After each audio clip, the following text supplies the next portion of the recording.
സംസ്ഥാനത്തൊട്ടാകെ മഴയുടെ സാഹചര്യം എന്താണ്?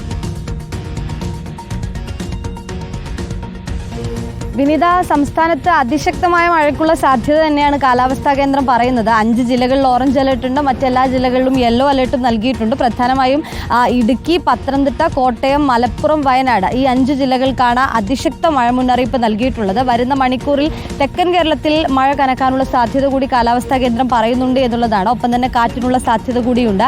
ഏതായാലും തിരുവനന്തപുരത്തെ സംബന്ധിച്ചിടത്തോളം ഇന്ന് മഴയൊന്നും കാണുന്നില്ല. അത്തരത്തിൽ നേരത്തെയും യെല്ലോ അലേർട്ടാണ് ഇന്നുള്ളത്. അതുകൊണ്ട് തന്നെ നേരിയ മഴയ്ക്കുള്ള സാധ്യത ഏതായാലും പറയുന്നുണ്ട്. പക്ഷേ ഇപ്പോൾ ഏതായാലും ഒരു മൂടിക്കെട്ടിയ കാലാവസ്ഥയിലേക്ക് കടന്നിട്ടില്ല എന്നുള്ളതാണ്. പക്ഷേ ഇനി അങ്ങോട്ടേക്ക് പോവുകയാണെങ്കിൽ മലപ്പുറം, വയനാട് ജില്ലകൾക്കും ഇടുക്കി, കോട്ടയം, പത്തനംതിട്ട ജില്ലയിലും അതിശക്തമായ മഴ മുന്നറിയിപ്പുണ്ട്. അത്തരത്തിൽ ജാഗ്രതാ നിർദ്ദേശവും നൽകിയിട്ടുണ്ട്.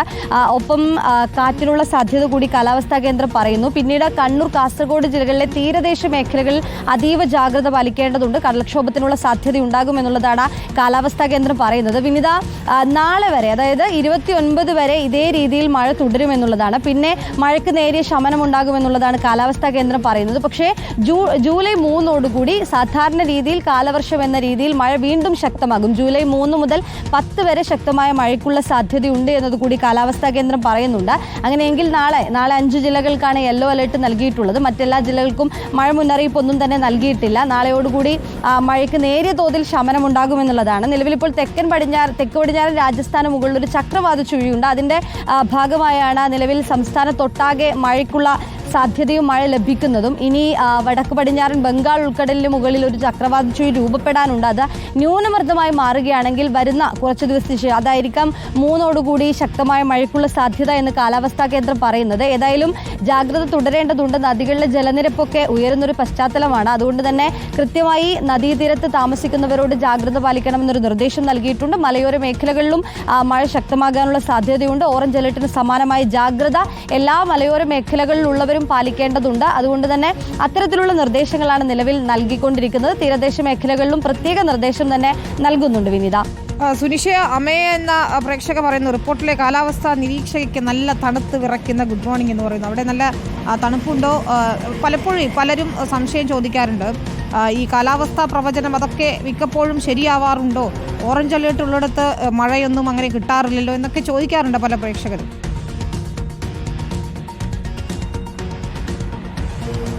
വിനിത, നേരത്തെയൊക്കെ ഇത്തരത്തിൽ വലിയ വിമർശനങ്ങൾ ഈ കാലാവസ്ഥാ വകുപ്പിൻ്റെ ഈ പ്രവചനത്തിനെതിരെ വന്നിരുന്നു എന്നുള്ളതാണ്. പക്ഷേ ഇപ്പോൾ കൃത്യമായി തന്നെയാണ് പ്രവചനം എന്നുള്ളതാണ്. കൃത്യമായി മഴ മുന്നറിയിപ്പ് വരുമ്പോൾ ഓറഞ്ച് അലേർട്ട് ആണെങ്കിൽ അവിടെ അതിശക്തമായ മഴയ്ക്കുള്ള സാധ്യതയൊക്കെ കാണാറുണ്ട്. പക്ഷേ നിലവിലിപ്പോൾ കാലാവസ്ഥാ കേന്ദ്രം ഈ 3 മണിക്കൂറിലേക്കുള്ള ഒരു നിർദ്ദേശം കൂടി നൽകാറുണ്ട്. ഇപ്പോൾ അല്പസമയം മുമ്പ് വന്നത് വെച്ച് ആലപ്പുഴയിലും പത്തനംതിട്ടയിലും ഒക്കെ അടുത്ത 3 മണിക്കൂർ ശക്തമായ മഴയ്ക്കുള്ള സാധ്യത കൂടി ഉണ്ട് എന്നുള്ളതാണ്. അങ്ങനെ നോക്കുമ്പോൾ ഇതൊരു മുന്നറിയിപ്പ് കൂടിയാണ്. കൃത്യമായി പല ഘട്ടങ്ങളിലും പലയിടങ്ങളിലും ശക്തമായ മഴ ഉണ്ടാകുന്ന പശ്ചാത്തലമുണ്ട്. ഒരുപക്ഷെ നമ്മൾ വയനാട് വലിയ മഴ ഉണ്ടായ സമയത്ത് തന്നെ വയനാട് ഓറഞ്ച് അലേർട്ട് നൽകിയിരുന്നു എന്നുള്ളതാണ്. ഇടുക്കിയിലൊക്കെ തന്നെയും ഓറഞ്ച് അലേർട്ട്. ഇടുക്കിയിലൊക്കെ കഴിഞ്ഞ ദിവസം നല്ല മഴയായിരുന്നു.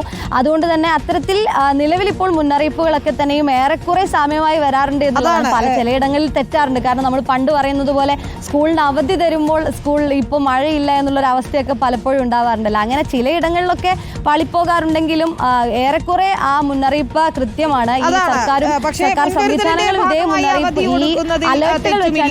എന്നതാണ്. ഇപ്പോൾ 5 ജില്ലകളിലാണ് ഓറഞ്ച് അലേർട്ട് ഉള്ളത്. ഈ പറയുന്ന പോലെ 3 മണിക്കൂറായി ഇത് നിരീക്ഷിച്ചുകൊണ്ട് പുതിയ മുന്നറിയിപ്പുകൾ നൽകുന്നത് നല്ലത് തന്നെയാണ്.